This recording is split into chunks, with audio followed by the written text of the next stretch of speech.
Gamers, so I have been playing Radical Forge's newest game, Southfield.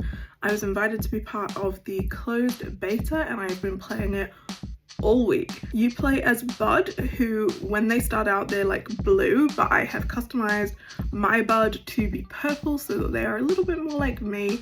I'm really enjoying the sort of wobble mechanics, that's what I want to call it, like jiggle physics, because when Bud runs, they run so cute, they sort of wobble a little bit.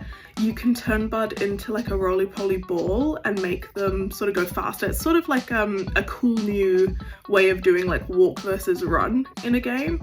I really liked that. Again, physics sort of applies to the ball, so as you're going uphill, Bud slows down, which again, I really like that there's sort of these weird real world like boundaries placed upon my like weird fantasy farming sim. I love this. The really cool thing about the physics is that it also applies to all of your plants. So obviously it's a farming sim, you're sort of growing things, collecting resources, normal stuff.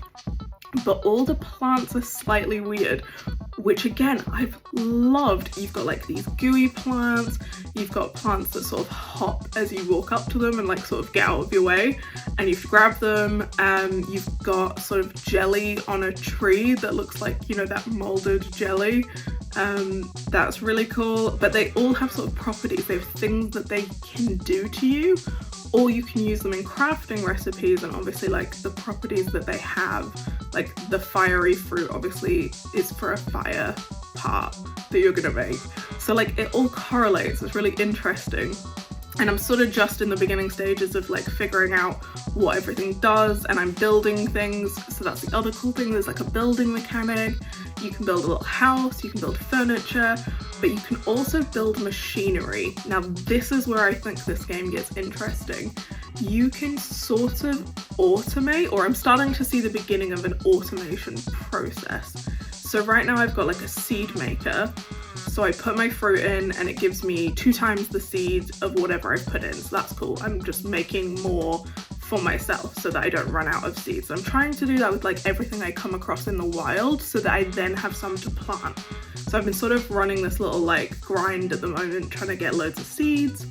But then I found out I could add a conveyor belt to those seeds because the machine sort of like throws them. So then I've added a conveyor belt so that they all go along the conveyor belt and end up in like a big pile at the end for me, so I can just like whiz round when I'm finished exploring at the end of a day, come back to my little camp and like pick up all these seeds. So for a while there I had some seed that I didn't really need, like I already had a load of this fruit. And so I set up a conveyor belt with a collection bin at the end, and it was just like throwing out seeds and selling them. And then I did that with my stone cutter as well. I like threw a collection bin at the end of its like pop out spout, and I was just making money all day. I just threw some rocks in there and I left. There's some really cool NPCs in this.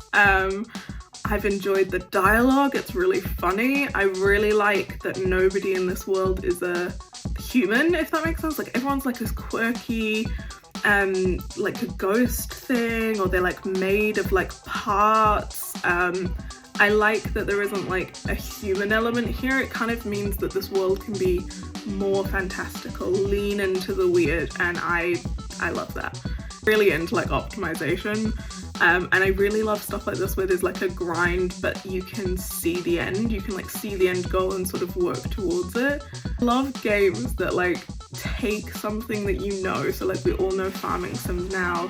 There's been multiple iterations of a farming sim. This is just a cool twist on something that we've seen before, but it now feels sort of refreshed and new and fun, and I love things that surprise me, and this game surprised me lots, and that was really exciting. Having been a gamer for many years now, having been a game dev for many years now, I'm finding it harder and harder for games to sort of surprise me with new things, and this was really fun to play. I love Bud. I think my big wish list, if you're listening out there, Radical Forge, is I would love more customization options for Bud. I am a proper like nerd when it comes to character creators. I could spend hours in there. I would love some more cute outfits. I would love more color options, more pattern options. I'm sure all of that is coming because it's sort of been hinted at, but let me dress Bud up. Give me that wardrobe. I need Bud to have drip, please. So, and it's been really interesting. I like that it wasn't too punishing. You're not punished for choosing what you want to do in a day. You can either go explore, you can harvest. I sort of have like a routine now, like a cycle that I'm sticking to, which works for me, but I could see how you could play this game in so many different ways and it would have something for everybody. Go wishlist Southfield.